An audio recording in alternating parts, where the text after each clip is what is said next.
दोस्तों, आज हम आपके लिए महात्मा बुद्ध की ऐसी कहानी लेकर आए हैं जिसे सुनकर आप अपने अंदर उठ रहे गंदे काम वासना के विचारों को अवश्य रोक पाएंगे।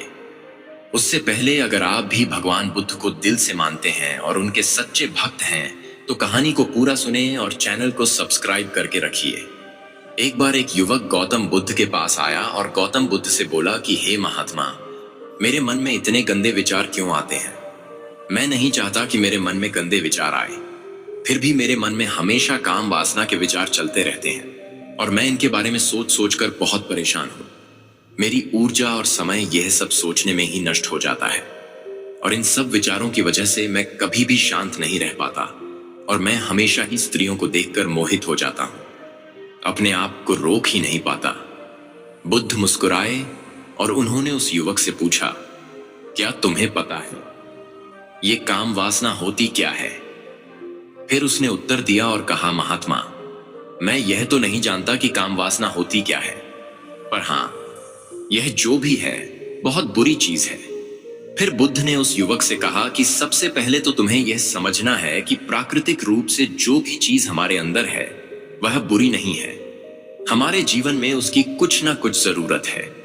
वासना कोई बुरी बात नहीं है, यह तो हमारे मन की एक भावना है जो हमें किसी न किसी चीज की कमी का एहसास करवाती है और फिर हम उस चीज को पाने के लिए उस चीज की तरफ आकर्षित हो जाते हैं। जैसे अगर तुम्हारे पास धन की कमी है तो तुम में धन पाने की वासना उत्पन्न हो जाएगी। तो वासना कुछ और नहीं, बस एक प्रकार की कमी है जो कि एक प्रकार की जरूरत का एहसास है, और जब यह जरूरत शारीरिक हो तो हम इसे काम वासना का नाम देते हैं। युवक ने गौतम बुद्ध को कहा कि प्रभु, मुझे काम वासना का मतलब तो समझ में आ गया, पर आप मुझे यह बताइए कि ये आती कहां से है और कैसे आती है। गौतम बुद्ध ने कहा कि काम वासना कहीं से आती नहीं है, ये तो हमारे अंदर ही होती है और इसका होना तो जरूरी भी है, तभी तो मानव जाति का विस्तार होगा। युवक ने कहा, जब यह हमारे अंदर ही है और जरूरी भी है तो फिर लोग इसे गलत क्यों बोलते हैं? बुद्ध ने कहा कि यही तो समस्या है, लोगों ने काम वासना को गलत तरीके से सोच लिया है, इसे छुपाने की दबाने की कोशिश करते हैं। काम वासना गलत नहीं है, बल्कि काम वासना का गलत तरीके से प्रयोग करना गलत बात है। लोग जिससे प्रेम करते हैं बस उसी के लिए जीने लग जाते हैं, उसे पाना ही अपना मार्ग बना लेते हैं और उसी के बारे में हमेशा सोचते रहते हैं, पर यह सब गलत है। बुद्ध ने युवक से कहा, क्या तुम्हें पता है जानवरों में भी काम वासना होती है? युवक ने उत्तर दिया, हाँ महात्मा, जानवरों में भी काम वासना होती है, क्योंकि जानवर भी तो आखिर अपने वंश को आगे ले जाएंगे। बुद्ध ने कहा, तो फिर हम जानवरों के काम वासना को गलत क्यों नहीं कहते? युवक ने कहा, मुझे नहीं पता महात्मा, आप ही मुझे बताइए।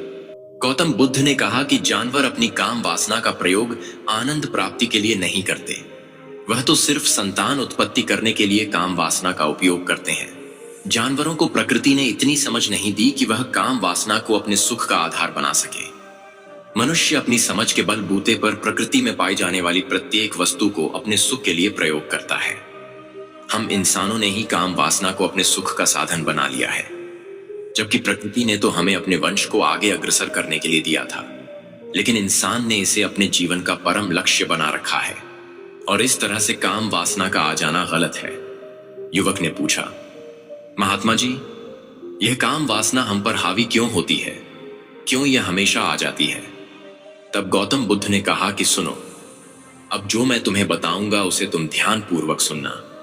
काम वासना का सारा खेल तुम्हें समझ आ जाएगा, तुम्हें तुम्हारे सारे सवालों का जवाब मिल जाएगा, बस तुम्हें ध्यान से सुनकर समझना है।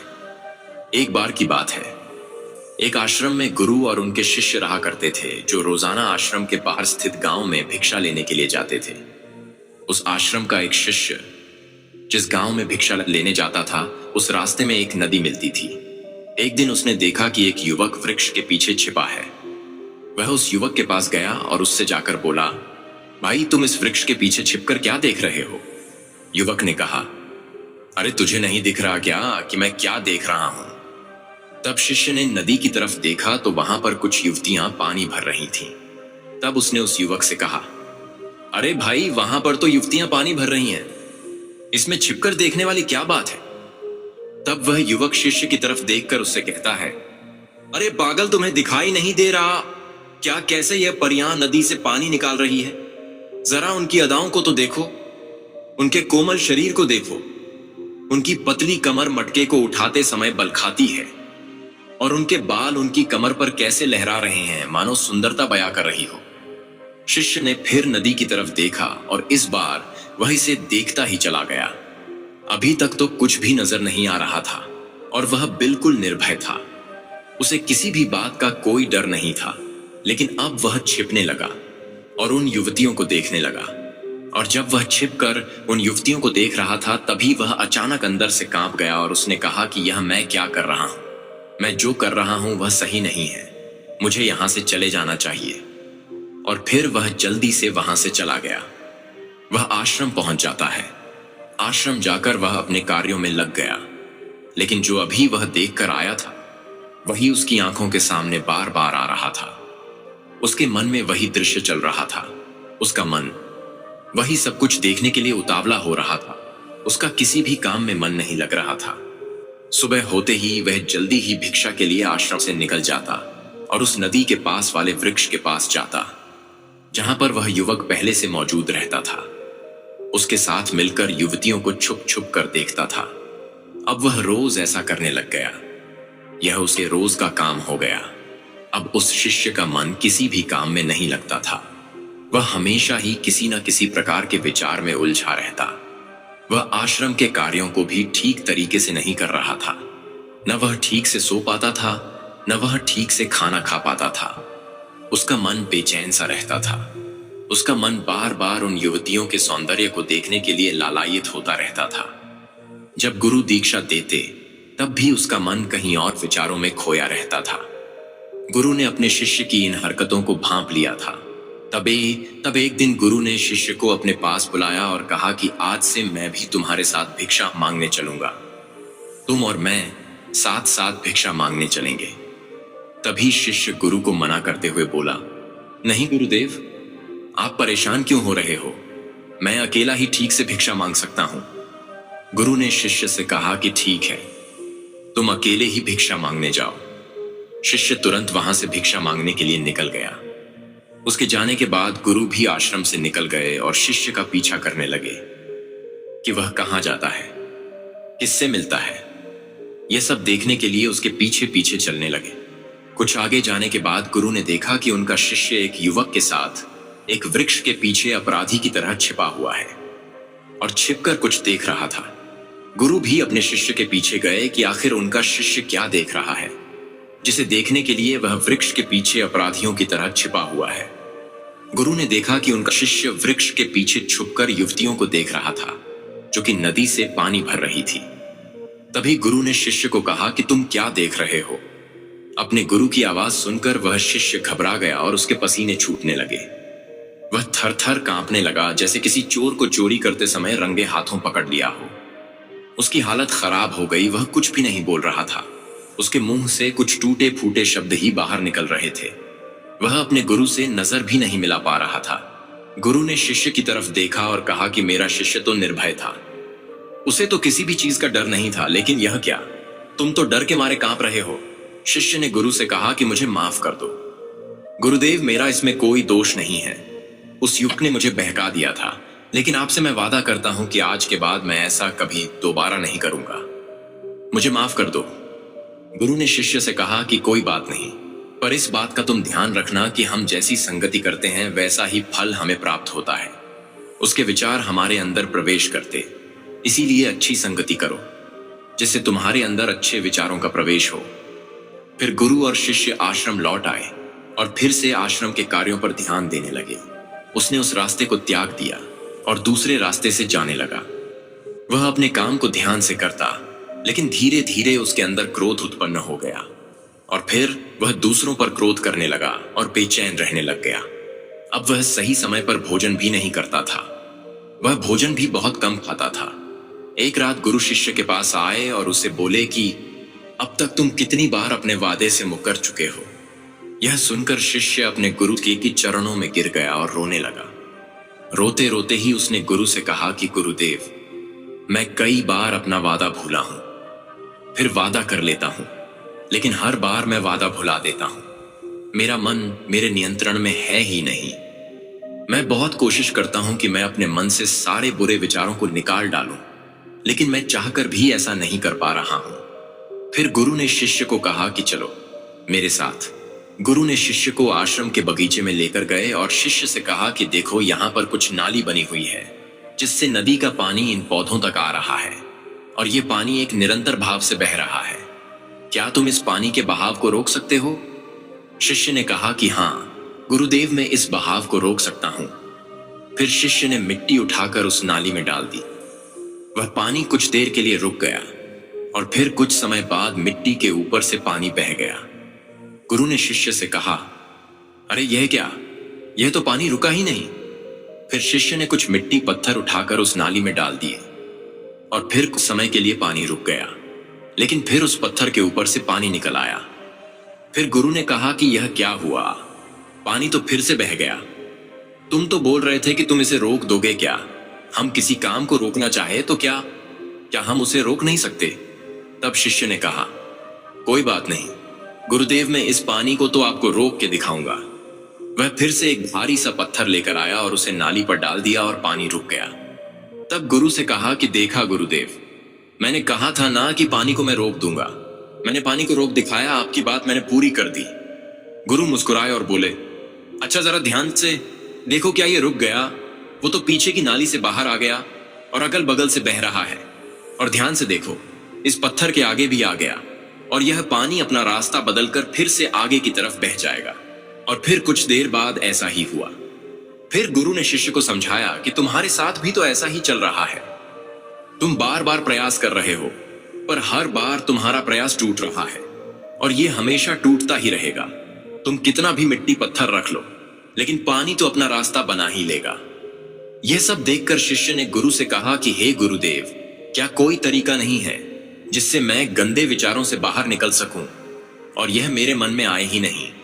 गुरु शिष्य को एक नदी के पास ले गए जहां से उस बगीचे में पानी आ रहा था। गुरु ने शिष्य से कहा, वह पानी इसी नदी से जा रहा है। अगर हम यहीं से उस रास्ते को बंद कर दें जहां से पानी बगीचे में जा रहा है, अब क्या हम पानी को रोक नहीं सकते? शिष्य ने कहा कि हां गुरुदेव, अवश्य ऐसा हो सकता है। मैं इस पानी को यहीं से बंद कर देता हूं, तब आगे की नाली में पानी जाएगा ही नहीं और फिर बगीचे में पानी जाएगा ही नहीं। फिर शिष्य ने नदी से जाने वाले रास्ते को बहुत मेहनत करके पत्थर और मिट्टी डाल डाल के बंद कर दिया और गुरु से कहा कि गुरुदेव, मैंने पानी को बंद कर दिया है, अब यह पानी बगीचे में जाएगा ही नहीं। तब गुरु ने कहा कि अगर पानी बगीचे में नहीं जाएगा तो पौधों को पानी कहां से मिलेगा? उन पौधों को तो पानी की आवश्यकता है और उन पौधों में कुछ पौधे तो ऐसे हैं जिनको रोज पानी की आवश्यकता है। वह तो मुरझाकर मर ही जाएंगे, उनका क्या होगा? पानी तो हमें खोलना ही होगा। शिष्य ने गुरु की बात सुनकर वापस नदी से जाने वाले पानी का रास्ता खोल दिया। तब गुरु ने शिष्य से पूछा कि अगर हम इस नदी के पूरे पानी को बगीचे की तरफ कर दे तो क्या होगा? तब शिष्य ने जवाब दिया कि गुरुदेव, वहां पर जितने भी पौधे हैं वह गल के नष्ट हो जाएंगे, वहां पर कुछ नहीं बचेगा। फिर गुरु मुस्कुराए और बोले, तुम इस बात को समझो कि हमें किसी भी चीज को रोकना नहीं है, बस हमें हमेशा संतुलन बनाए रखना है। कम पानी से भी पौधे नष्ट होते हैं और ज्यादा पानी से भी पौधे नष्ट होते हैं। हमारा जीवन संतुलन से ही चलता है। गुरु ने शिष्य से कहा कि अगर मैं तुम्हें कहूं कि तुम आम के बारे में मत सोचो तो तुम्हारे मन में सबसे पहले किसका चित्र आएगा? शिष्य ने कहा कि गुरुदेव, मेरे मन में तो पहला चित्र आम का ही आएगा। गुरु ने कहा कि जब हम गंदे विचारों को जबरदस्ती रोकने का प्रयास करते हैं तो वह और मजबूती के साथ हमारे अंदर प्रवेश करते हैं, हमारे अंदर उठते हैं। इसीलिए हमें उन्हें कभी भी दबाने की कोशिश नहीं करनी चाहिए। फिर गुरु ने शिष्य को समझाते हुए कहा कि हमारे गंदे विचार बुरे लोगों की संगति करने की वजह से भी आते हैं। कई बार क्या होता है कि कामुकता हमारे अंदर होती नहीं है, लेकिन कुछ अश्लील लोगों के साथ रहने की वजह से यह हमारे अंदर हावी हो जाती आती है। फिर शिष्य ने कहा कि गुरुदेव, आप सही कह रहे हैं, मैं अपने मार्ग से भटक गया था। फिर वह शिष्य उस रात बहुत ही चैन की नींद सोया। सुबह अपने कार्यों को पूरे मन से किया और फिर सुबह वह भिक्षा लेने के लिए उसी रास्ते से गया जहां वह युवक आज भी वृक्ष के पीछे छुपकर उन युवतियों को देख रहा था। वह शिष्य नदी पर गया जहां वह युवतियां पानी भर रही थीं। उसने उनसे पानी मांगा। उनमें से एक ने उसे पानी पिलाया और उस सन्यासी शिष्य के चरण छुए। शिष्य ने उसे आशीर्वाद दिया कि तुम्हारा कल्याण हो। उसका मन सकारात्मक ऊर्जा से भर गया। उसके चेहरे पर मुस्कान आ गई थी, जैसे कि उसे कुछ खोया हुआ वापस मिल गया हो। वह वापस अपने रास्ते से जाने लगा। तभी पीछे से वह युवक आ गया जो वृक्ष के पीछे छुपा हुआ था।